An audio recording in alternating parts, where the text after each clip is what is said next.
تسبق خطوة الأزمان. اللہ نے عروج و زوال کے جتنے قصے ہمیں سنائے ہیں، جو بڑی بڑی قومیں تباہ ہوئیں، وہ غربت کی وجہ سے نہیں ہوئی، ٹیکنالوجی کی کمی کی وجہ سے نہیں ہوئی، اپنی اخلاقی پستی کی وجہ سے تباہ ہوئی. الم تر کیف فعل ربک بعاد ارم ذات العماد التي لم يخلق مثلها في البلاد، یہ ایک قوم. وثمود الذین جابوا الصخر بالواد، یہ ایک دوسری قوم. وفرعون ذی الاوتاد، ایک تیسری قوم. اللہ تعالیٰ کہہ رہے ذرا دھیان سے میری بات بھی سنو اور غور بھی کرو کہ تمہارے رب نے قوم عاد کے ساتھ کیا کیا، جن جیسا تیرے اللہ نے بنایا ہی نہیں تھا. وہ دنیا میں اتنا طاقتور انسان اللہ نے نہیں پیدا کیا، جن کی اوسط، ہماری اوسط عمر 40 ہے، ان کی اوسط عمر تھی 300 سال. 300 سال، 600-500 سال وہ زندہ رہتے تھے، بوڑھے نہیں ہوتے تھے، بیمار نہیں ہوتے تھے، بال نہیں سفید ہوتے، یوں درخت کو پکڑ کے اکھاڑ دیتے تھے، ہاتھ سے پکڑ کے اکھاڑ دیتے تھے. اتنی طاقت اللہ تعالیٰ نے ان کو عطا فرمائی. اللہ تعالیٰ فرماتے ہیں یہ کیوں ہلاک ہو گئے؟ سخر علیہم 7 لیال وثمانیة ایام حسوما فترى القوم فیہا سرعا کأنہم آجاز نخل خاویہ فہل تری لہم من باقیہ. ایک اور آیت میں نے ساتھ شامل کی کہ اللہ تعالیٰ فرماتے ہیں وہ نافرمان ہوئے، ان میں طاقت کی کمی نہیں تھی، نافرمان ہوئے، سرکش ہوئے، آوارہ ہو گئے، اللہ کو بھی للکارا اور انسانی اخلاق کا دامن بھی تار تار کیا. تو اللہ نے کہا میں نے ان پر ایک ہوا چھوڑی. وہ کہتے تھے من اشد منا قوة، کوئی ہم سے طاقتور ہے تو اس سے ہمیں ڈراؤ. ان کے نبی تھے ہود علیہ السلام، وہ کہتے کوئی ہم سے طاقتور ہے تو ڈراؤ، ہمیں کس سے ڈراتے؟ من اشد منا قوة، کوئی ہے ہم سے زیادہ طاقتور؟ تو اللہ نے جواب دیا اولم یروا ان الذی خلقهم هو اشد منهم قوة وكانوا بآیاتنا یجحدون. میرے نبی ہود آبی نے بتائیں کہ جس اللہ نے تمہیں نطفے سے اتنا بڑا انسان بنایا ہے نا، وہ تم سے زیادہ طاقتور ہے. اللہ تو نظر نہیں آ رہا، لہٰذا وہ کہتے ہو ہے ہی کوئی نہیں، ساڑھے جے ہے ہی کوئی نہیں، کوئی دکھاؤ. جب وہ اکڑتے ہی گئے تو اللہ نے ایک ہوا چھوڑ دی. 7 لیال وثمانیة ایام، 7 راتیں اور 8 دن. اور اس کائنات کی سب سے طاقتور مخلوق ہوا ہے، سب سے طاقتور. جب اللہ تعالیٰ نے زمین پیدا کی تو یہ امبیلنس تھی، تو اللہ تعالیٰ نے پہاڑ گاڑے تو بیلنس ہو گئی. فرشتوں نے کہا یا اللہ پہاڑ سے کوئی طاقتور مخلوق ہے؟ تو اللہ نے کہا لوہا، کاٹ دیتے. تو فرشتوں نے پوچھا یا اللہ لوہے سے طاقتور کوئی مخلوق ہے؟ تو اللہ نے فرمایا آگ ہے جو اسے پگھلا دیتی. تو فرشتوں نے پوچھا یا اللہ آگ سے طاقتور کوئی مخلوق ہے؟ تو اللہ نے فرمایا پانی جو اسے بجھا دیتا ہے. فرشتوں نے پوچھا یا اللہ پانی سے طاقتور کوئی مخلوق ہے؟ تو اللہ نے فرمایا ہوا ہے جو اسے بخارات بنا کے اڑا دیتی. تو ہوا اس کائنات کی اللہ نے سب سے طاقتور مخلوق بتائی ہے. اب عجب بات بتاؤں، فرشتوں نے پوچھا یا اللہ ہوا سے بھی طاقتور کوئی چیز ہے؟ آپ حیران ہوں گے سن کے اپنے نبی کی بات. تو یا اللہ ہوا سے بھی طاقتور کوئی مخلوق ہے؟ اس کائنات میں ہوا سب سے طاقتور چیز. اللہ نے کہا میرے بندے کا میرے نام پہ ایسے خرچ کرنا کہ کسی کو پتہ نہ چلے کہ اس نے خرچ کیا، ایسے دے کہ کسی کو پتہ ہی نہ چلے. تو اللہ نے کہا کہ یہ میرے بندے کا میرے نام پہ خرچ کرنا یہ اتنا طاقتور عمل ہے کہ ہوا بھی اس کے آگے جھک جاتی ہے، چونکہ یہ عمل میرے غصے کو بجھا دیتا، میرے غصے کو ٹھنڈا کر دیتا. اللہ کے غصے کو ٹھنڈا کرنے والی چیز اللہ کے نام پہ خرچ کرنا. مسلمان کنجوس نہیں ہوتا، بخیل نہیں ہوتا. تم لوگ کمال سمجھتے دوسرے کی جیب سے کھانا، کیونکہ ہم اس دور سے گزرے دوسرے کی جیب سے کھانا. اور اللہ تعالیٰ کمال دیکھتا ہے کہ اپنی جیب سے کھلا، خود بھوکا رہ کے اوروں کو کھلا. ایک دفعہ شیطان ملا کسی عابد کو، تو اس نے کہا آج جو پوچھو گے نا سچ بتاؤں۔ شیطان کہ اچھا ایک بتا دے، تیرے یار کتنے، تیرے دوست کتنے؟ کہنے لگا 3۔ کون؟ کہ ایک جو غصے والا، غصہ تو سب میں ہے، جس کو غصے پہ کنٹرول نہ ہو، پھٹ جاتا ہو پھٹ جاتا ہو پھٹ جاتا ہو، غصہ سب کو آتا ہے، کھوتے نو غصہ آ جاتا ہے انسان تو انسان، غصہ آنا نیچرل ہے، نہ آئے تو پریشانی کی بات ہے۔ غصے کو پینا نہیں، برداشت نہ کرنا، اس سے معاشرہ ٹوٹتا ہے۔ تو اس نے کہا غصے والا بڑا اچھا میرا یار ہے پکا۔ دوسرا نشہ کرنے والا، شراب پینے والا میرا بڑا گھاٹا یار ہے۔ اور تیسرا بخیل، کنجوس میرا بڑا یار ہے۔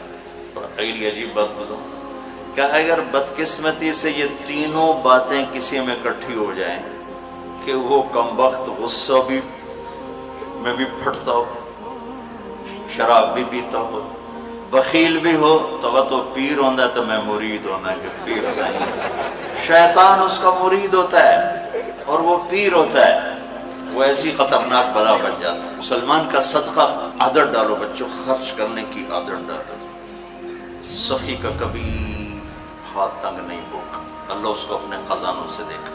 لیکن آج کل ماں باپ سکھاتے ہیں گنجائش کرو گنجائش کرو، جمع کرو جمع کرو، کجیاں میں پیسے ڈالو، اور تم اللہ کے نام پہ لگانا سیکھو، اللہ تمہیں وہاں سے دے گا جہاں سے وہم و گمان بھی نہیں۔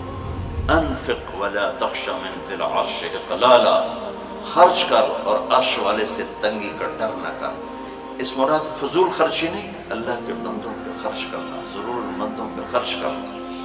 تو اللہ کے نام پہ صدقہ اس کائنات کی سب سے طاقتور چیز ہے، جو کہ ہوا کو بھی سے اوپر اللہ نے بیان کیا، اور اللہ نے کہا یہ تیرے رب کے غصے کو بجھا ٹھنڈا کر دیتا۔ اللہ نے ہوا چھوڑی اور اس قوم کو تہس نہس کر، ان کے قد ہوتے تھے 50 فٹ 60 فٹ 40 فٹ کے قد ہوتے تھے، تو ہوا نے ان کو ایسے اٹھایا، بگولا چلتا رہا ایسے ہی، تو آپس میں ان کے سر ٹکراتے تھے، ٹھا ٹھا ٹھا ٹھا ٹھا ٹھا، یہاں تک ان کی کھوپڑیاں پھٹ گئیں، ان کے دماغ نکل گئے، پھر اللہ نے پٹک کے زمین پر مارا، دھڑ الگ ہو گئے، سر الگ ہو گئے۔ اس کے پیچھے تباہی کی وجہ نہ پیسے کی کمی نہ ٹیکنالوجی کی کمی اس دور کی۔ وَثَمُودَ الَّذِينَ جَابُوا الصَّخْرَ بِالْوَادِ، پھر اللہ نے کہا ایک اور قوم آئی جنہیں پتہ چلا کہ ہود علیہ السلام کی قوم پر ہوا چلی تھی، لہٰذا ہم کیا کریں گے، ہم پہاڑوں میں گھر بنائیں گے۔ تو وہ سعودی عرب میں وہ علاقہ میں نے دیکھا ہے جہاں انہوں نے پہاڑ کھود کے گھر بنائے، پہاڑ کھود کے اندر پورا پہاڑ کھودا ہوا بیچ میں گھر، انہوں نے کہا یہاں تو ہوا آ نہیں سکتی، ہوا پہاڑ کو کہاں سے اٹھائی، لہٰذا وہ مستی میں آ گئی۔ وَثَمُودَ الَّذِينَ جَابُوا الصَّخْرَ بِالْوَادِ، پھر وہ للکارنے لگے لیا ہوا لیا ہوا، تو اب وہ اللہ کو عاجز سمجھا، تو اللہ نے کیا کیا، فانظر کیف کان عاقبۃ مکرہم انا دمرناہم وقومہم اجمعین فتلک بیوتہم خاویۃ بما ظلموا ان فی ذلک لآیۃ لقوم یعلمون وانجینا الذین آمنوا وکانوا یتقون۔ کیا کیا اللہ تعالیٰ نے، ایک فرشتہ بھیجا جس نے اگر ایک چیخ ماری، آواز بہت طاقت ہے، ساؤنڈ سے کتنی تباہیت، اس نے ایک چیخ ماری، ان کے کلیجے سب کے پھٹ گئے، چہرے ان کے نیلے پڑ گئے، اور وہ ایک دن میں سارے اللہ تعالیٰ نے مٹی کا ڈھیر بنایا، انہیں دفن کرنے والا کوئی نہ بچا۔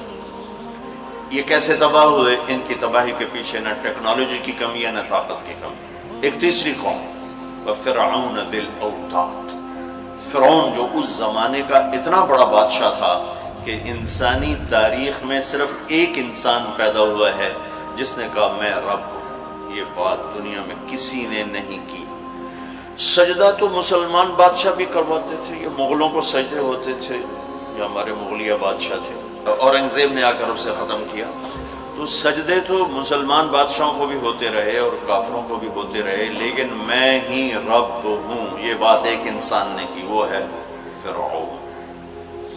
فَقُلْ هَلْ لَكَ إِلَىٰ أَن تَزَكَّىٰ وأهديك إلى ربك فتخشى فأراه الآية الكبرى فكذب وعصى ثم أدبر يسعى فحشر فنادى فقال أنا ربكم الأعلى. اللہ اکبر. کہنے لگا میں سب سے بڑا رب ہوں. یہ صرف ایک انسان کا دعویٰ. کتنی اللہ نے اس کو طاقت بخشی ہے. بچے ذبح ہو رہے ہیں, کوئی اف نہیں کر سکتا, اف نہیں کر سکتا, کوئی جلوس نہیں نکال سکتا. بچہ پیدا ہوتا ہے ذبح کیا جا رہا, پیدا ہوتا ہے ذبح, بچیاں چھوڑی جا رہی, بچے ذبح کیا. نقتل ابناءهم ونستحيي نساءهم وإنا فوقهم قاهرون. سارا قرآن سے آپ کو بتا رہا ہوں. تو وہ اس زمانے کی سب سے بڑی ٹیکنالوجی, سب سے بڑی طاقت. یہاں کیا زوال ہے؟ اخلاقی پستی. سمود میں کیا زوال ہے؟ اخلاقی پستی. عاد میں کیا زوال ہے؟ اخلاقی پستی. کسی قوم کا سب سے بڑا سرمایہ اس کے اخلاق ہوتے ہیں. ٹیکنالوجی ثانوی چیز ہے, سونے چاندی کی کانیں, تیل کے خزانے, یہ دوسرے نمبر کی چیز ہے. سب سے پہلا سرمایہ وہ آپ میری جو نسل ہو, وہ آپ کے عالی اخلاق, آپ کا اچھا کردار, آپ کی حیا والی زندگی, آپ کی کردار والی زندگی.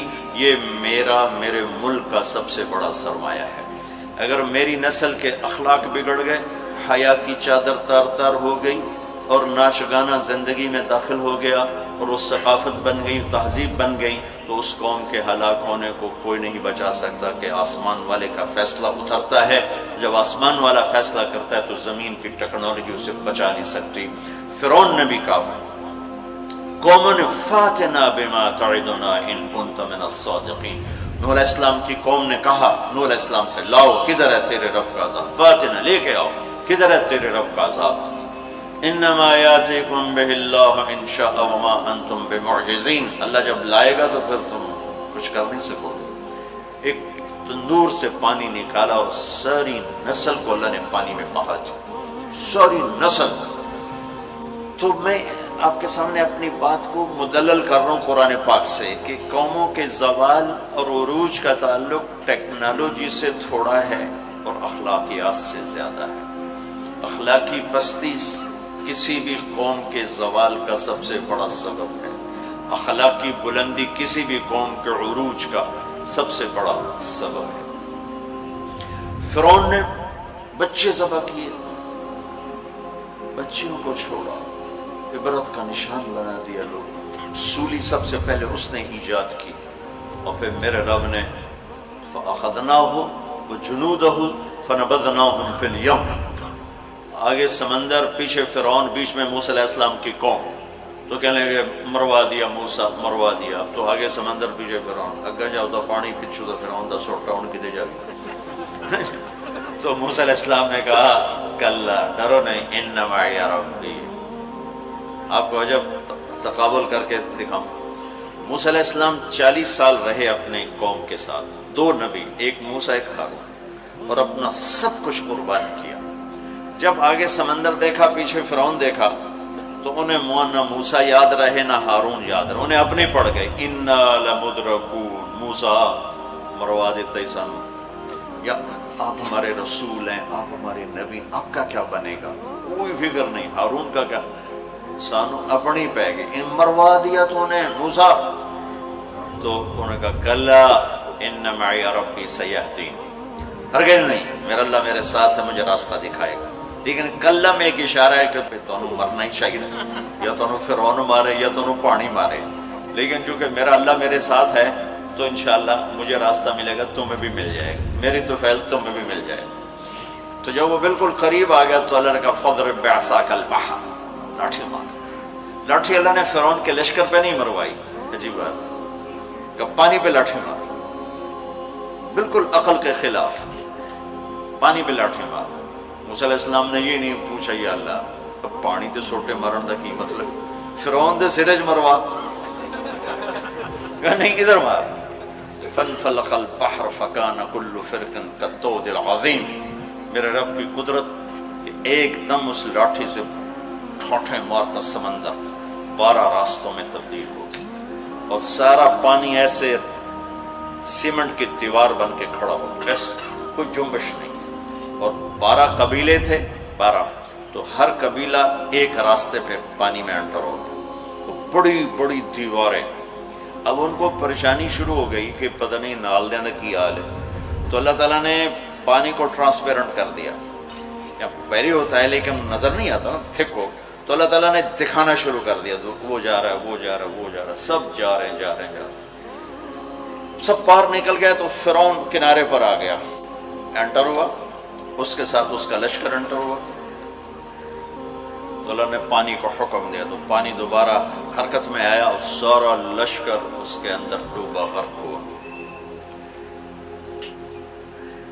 کہنے لگے ہمیں اعتبار نہیں، دکھاؤ واقعی مر گیا ہے. پانی کی موج نے اٹھایا اور باہر پھینک دیا.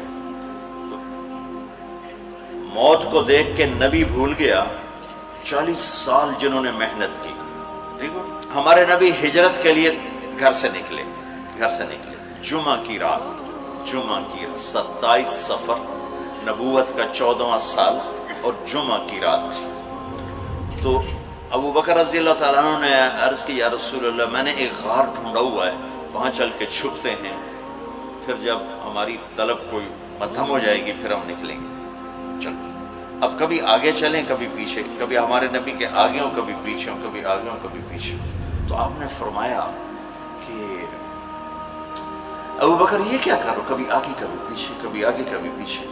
تو کہنے لگے یا رسول اللہ، اخاف الرصد فامشی امامک واخاف الطلب فامشی خلفک.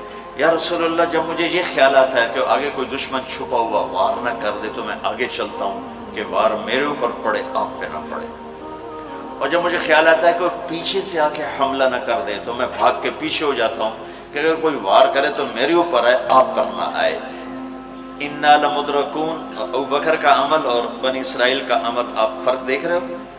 اگلے دن اچھا ہمارے نبی پنجوں پہ چل رہے تھے، پنجوں پہ، پورا پاؤں نہیں کہ اس زمانے میں کھوجی، جب تک کچی سڑکیں تھی یہ علم تھا. خود ہمارے گاؤں میں کھوجی تھے، کچی سڑکوں پہ پاؤں کے نشان پر چلتے چلتے سینکڑوں میل چلے جاتے تھے. ہمارے دادا کے اونٹ چوری ہوئے ڈیرہ غازی خان. چوری ہونا کوئی بڑی بات نہیں تھی، بےزتی سمجھی جاتی تھی اس زمانے میں، فلانے سردار دی چوری ہو گئی. تو وہ کھوجی کو لے کر چلے میاں چنو کے پاس ہمارا گاؤں ہے، وہاں سے چلتے چلتے دیرہ غازی خان سے چوٹی پہنچے، پاؤں کا نشان دیکھتے دیکھتے، اور وہاں سے اپنے اونٹ لے کر واپس آئے. تو میرے نبی پنجوں پر چل رہے تھے کہ قدم کا نشان نہ پڑے. لہذا جب آپ پہاڑ کے قریب پہنچے، وہ یوں سیدھا پہاڑ ہے بالکل خارس اور ایسے. جب آپ چڑھنے لگے تو انگلیاں اتنی درد کرنے لگیں کہ آپ سے چڑھا نہیں گیا. تو ابو بکر رضی اللہ تعالیٰ عنہ نے آپ کو کمر پہ بٹھایا اور کمر پہ بٹھا کے اس پہاڑ کو اوپر لے کر کے، کبھی اللہ آپ کو لے جائے تو آپ دیکھنا کتنا وہ اوکھا پہاڑ ہے جس پر ابو بکر اوپر لے کر گئے. پھر آپ کو باہر بٹھایا، کہا آپ باہر بیٹھیں. خود اندر تشریف لے گئے. اندھیرا تھا تو ٹٹول کے سوراخ بند کرنے شروع کیے، روڑے پتھر اس سے. اب سوراخ باقی تھے اور روڑے ختم ہو گئے تو اپنی پگڑی اتاری اور اس کو پھاڑ کے سوراخ بند کیے. پھر بھی سوراخ باقی تھے تو کرتا اتارا اور اس کو پھاڑ کے سوراخ بند کیے. پھر ایک سوراخ باقی رہ گیا، وہ جس میں سانپ تھا، اس کے اوپر اپنی ایڑی کو رکھ دی. پھر عرض کی یا رسول اللہ آپ تشریف لائیں. آپ کو اندھیرے میں پتہ نہیں چلا کہ ابو بکر کے نہ پگڑی ہے اور نہ کرتا ہے. جب تھوڑی روشنی ہوئی، صبح صادق ہوئی، روشنی ہوئی تو دیکھا ابو بکر کے نہ کرتا نہ پگڑی. تو آپ نے کہا ابو بکر تیرا کرتا تیری پگڑی؟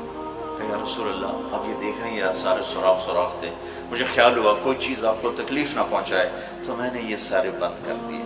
تو اس پر ایک دم میرے نبی کی آنکھیں بھر آئیں اور اب بے ساختہ روئے اور ہاتھ اٹھا کر رکھا، یا اللہ میں ابو بکر سے راضی ہوں، تو بھی اس سے راضی ہو جا اور اسے جنت میں میرا ساتھی بنا تھا.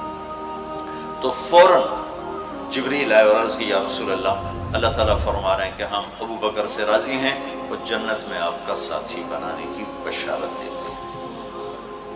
بنو اسرائیل کہہ رہے ہیں مروا دیا، اور ابو بکر کیا کر رہے ہیں آپ کو تقابل کر کے بتا. پھر اگلے دن قریش کا کھوجی صرف انگلیوں کو پہچانتا غار سور کی طرف چل پڑا. جب وہ چلے تو میرے رب کا غیبی نظام حرکت میں آیا. اللہ نے ایک بیل اگائی، وہ کافی کھلی جگہ ہے، بیل اگائی. بیل اس کے شاخوں کے اندر اللہ نے مکڑیوں کو حکم دیا، انہیں جالا بنا دیا، ایک کبوتری نے آ کے انڈے دے دیے، کھوجی ٹھیک دروازے پہ لے کے آ گیا کہ پاؤں کا نشان یہاں تک۔ تو اب ابوبکر کے دل پہ کیا گزر رہی تھی وہ قرآن بتاتا ہے، بنو اسرائیل کے دل پہ کیا گزری قرآن نے کہا، انہیں اپنی پڑ گئی، اپنے نبی کی بھول گئی۔ لیکن جب یہاں دشمن سر پہ پہنچا ہے تو ابو بکر کے دل پر کیا گزری اس کو قرآن بتاتا ہے، اذ یقول لصاحبہ لا تحزن ان اللہ معنا، جب ہمارے نبی نے اپنے ساتھی ابو بکر سے کہا غم نہ کر اللہ ہمارے ساتھ ہے، غم نہ کر اللہ ہمارے ساتھ ہے۔ یہ غم کا لفظ ہے، خوف کا لفظ نہیں، کہ ڈر نہیں، اللہ ہمارے ساتھ ہے۔ اگر قرآن کہتا لا تخف، ڈرو نہیں، اللہ ہمارے ساتھ ہے، تو ڈرو نہیں کا لفظ بتلاتا کہ ابو بکر کو اپنی پڑ گئی، یا لوگوں میرا کی بڑھنا ہے۔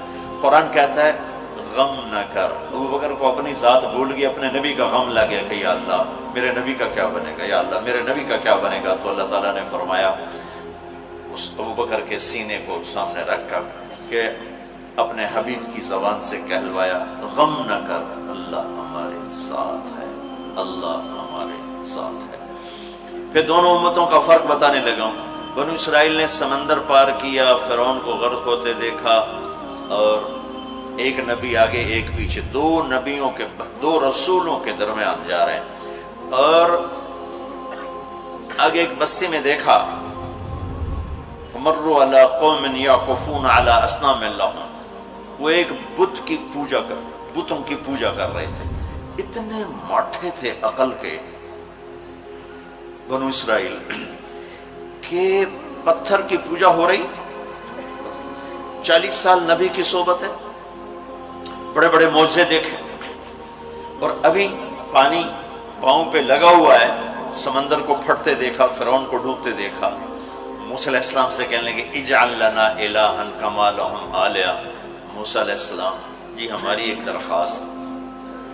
کہنے لگے کیا، اے جو ہے خدا سانو ہی لے دے، ایسے میں انہوں متھر ٹیکی۔ اتنی چھوٹی عقل کے تھے کہ ایک لے دے ہمیں، ان کو توڑے جا بے عقل میں دنیا جو ایک ہی کوئی، انکم قوم تجہلون۔ ہمارے نبی دنیا سے تشریف لے گئے، فوت ہوئے 12 ربیع الاول 7 جون 633 عیسوی 11 ہجری، پیر کا یہی تقریباً یہی ٹائم ہے، اس سے تھوڑا سا آگے، زور سے پہلے۔ اب دنیا سے تشریف لے گئے، انتقال فرما گئے۔ صحابہ پہ عجیب و غریب کیفیت طاری ہوگی۔ عمر رضی اللہ عنہ نے تلوار نکال لی، جو کہے گا اللہ کا نبی فوت ہو گیا قتل کر دوں گا، وہ فوت نہیں ہوئے، اللہ کے پاس گئے، واپس آئیں گے۔ ابوبکر صدیق کو پتہ چلا وہ عوالی ایک محلہ ہے، وہاں گئے ہوئے تھے اپنی بیگم کے پاس، وہاں سے دوڑتے ہوئے آئے، گھوڑے سے چھلانگ لگائی، گھر میں داخل ہوئے، اپنی بیٹی کے حضرت عائشہ کے گھر میں آپ کا انتقال ہوا، آپ کے چہرے سے کپڑا ہٹایا، ماتھا چوما، آنسو گرے، اور کہا طبت حیا و میتا، میرے محبوب آپ دونوں حالتوں میں پاک پاکیزہ خوشبودار ہیں، دنیا سے جانے کے بعد بھی اور دنیا میں رہتے ہوئے بھی۔ پھر تشریف لائے تو عمر کی آواز گرجدار، کوئی نہ کہے میرے نبی فوت ہو گئے۔ ممبر پر آ کر کھڑے ہوئے کہا عمر بیٹھ جاؤ، عمر کہنے لگا میں نہیں بیٹھتا۔ تو کہنے لگے ایھا الناس من کان یعبد محمدا فإن محمدا قد مات، جو لوگ محمد کی پوجا کرتے تھے تو سنو آج ان کو اللہ نے اٹھا لیا ہے۔ ومن کان یعبد اللہ فإن اللہ حی لا یموت، اور جو اللہ کی پوجا کرنے والے ہیں وہ سن لیں کہ اللہ موت سے پاک، زندہ، قائم دائم، حی قیوم موجود ہے۔ اور پھر آپ نے یہ آیت پڑھی انک میت و انہم میتون، میرے حبیب آپ نے بھی موت کا ذائقہ چکھنا ہے، وہ سب نے موت کا پیالہ پینا ہے۔ اور یہ آیت پڑھی وما محمد الا رسول قد خلت من قبلہ الرسل افإن مات او قتل انقلبتم علی اعقابکم، میرے نبی بھی تو رسول ہیں جیسے اور رسول ہیں، ان کو بھی تو موت نے آنا ہے، تو تم میرا راستہ چھوڑ دو گے، میرا دین چھوڑ دو گے۔ تو عمر رضی اللہ تعالیٰ عنہ فرماتے ہیں میری ٹانگوں سے جان نکل گئی چونکہ مجھے پتہ چل گیا کہ آپ فوت ہو گئے ہیں تو میں یوں نیچے گرا، سیدھا ایسے اسٹریٹ نیچے گرا کہ مجھے یوں لگا جیسے یہ قرآن آج اترا ہے، جیسے یہ قرآن آج اترا ہے۔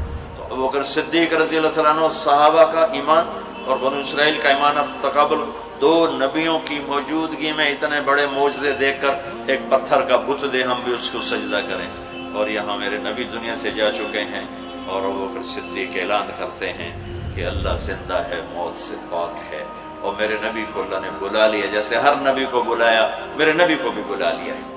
پہلی امتوں کو 2 نمازیں، ہمیں 5۔ پہلی امتوں کی مسجد کوئی نہیں، ہماری مسجد۔ پہلی امتوں کی اذان کوئی نہیں، ہمیں اذان دی، اور اذان اتنا بڑا عمل بنا دیا میرے نبی نے کہ آپ نے فرمایا کہ اذان دینے والا قیامت کے دن سب سے اونچے مقام پر کھڑا ہوگا۔ حضرت علی فرمایا کرتے تھے کاش میں اللہ کے نبی سے حسن حسین کے لیے مسجد نبوی کی اذان مانگ لیتا، یہ حضرت علی فرمایا کرتے تھے۔ اور جنگ قادسیہ میں مؤذن زخمی ہو گیا تو اذان دینے کے شوق میں سردار آپس میں الجھ گئے، ایک کہتا میں دوں گا، ایک کہتا میں دوں گا، پھر قرعہ اندازی ہوئی، جس کا نام نکلا اس نے اذان دی۔ حضرت عمر فرمایا کرتے تھے اگر میں امیر المومنین نہ ہوتا، اگر میں خلیفہ وقت نہ ہوتا تو میں مسجد نبوی کا مؤذن بننا پسند کرتا۔ کسی کو اذان نہیں ملی، ہمیں اذان۔ پہلا مؤذن بلال بنا، پہلے مؤذن اللہ نے بلال کو یہ عزت عطا فرمائی۔ دنیا میں یہ ہے اور آخرت میں یہ ہے کہ میرے نبی نے فرمایا کہ جب جنت میں جانے کا وقت آئے گا تو جنت کی میرے لیے سواری لائی جائے گی، میں اس سواری پہ بیٹھوں گا تو اس کی جو وہ رسی ہوگی وہ ایسے نیچے گر جائے گی، نیچے گرے گی۔ اس رسی کے یعنی اس کی جو لگام ہوتی ہے وہ نیچے گرنے کا مطلب ہے یہ ایسے نیچے گر گئی۔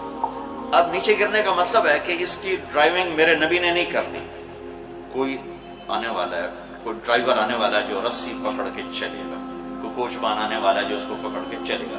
رسی کا گرنا ایک انڈیکیشن ہے کہ کوئی نصیب والا اب آئے گا۔ جب آپ کی سواری کھڑی ہوگی، رسی نیچے ہے، تو اب سب کی گردنیں ایسے ہوں گی، کون، سب قیاس کرتے کون کون کون۔ اللہ کی طرف سے اعلان ہوگا بلال کو بلایا جائے، بلال بلال۔ تو بلال آپ کی سواری کی لگام پکڑیں گے، اور آپ نے فرمایا کہ سب سے پہلے میں جنت میں جاؤں گا وہ بلال میرے ساتھ ہوگا، میری سواری کی لگام پکڑ ہو جائے گا۔ تو ہمیں اذان ملی، کسی امت کو اذان نہیں ملی۔ ہمیں 5 نمازیں ملی، کسی امت کو نمازیں 2 نمازیں، ایک فجر کی 2 رکعت، عصر کی 2 رکعت۔ باجماعت نہیں، ان کو اپنی کتاب یاد نہیں، ہمیں قرآن یاد ہے۔ میرے مدرسے میں ایک بچہ اب ماشاءاللہ امریکہ میں وہ پڑھا رہا ہے، اس نے 30 دن میں قرآن یاد کیا۔ صبح یاد کرتا تھا، شام کو تراویح میں سناتا تھا۔ میرے مدرسے کا بچہ صبح بیٹھ کے مغرب تک پورا سپارہ یاد کر کے اور عشاء کو تراویح میں سنا دیتا تھا۔ اللہ نے میں ایسا قرآن دے دیا کہ 1 مہینے میں بھی یاد ہو جاتا ہے۔ 3 دن میں بھی ایک بزرگ نے یاد کیا، 3 دن میں قرآن یاد کیا۔ اللہ نے ہمیں قرآن کی دولت عطا فرمائی، پڑھنے کے لیے 5 نمازیں عطا فرمائی، تہجد کی نماز عطا فرمائی، اوابین کی نماز دی، اشراق کی نماز دی، چاشت کی نماز دی۔ نماز کے کتنے دروازے کھول دی، اور میرے نبی کی آخری نصیحت تھی میری امت نماز نہ چھوڑنا، نماز نہ چھوڑنا، نماز نہ چھوڑنا۔ وتعلو همتي دوما وتسبق خطوتي الأزمان، فوقتي لا أضيعه بما يفضي إلى الخسران، وكفي لا يفارقها أداء البر والإحسان، ولا تدري شمالي عن يميني إنه الكتمان.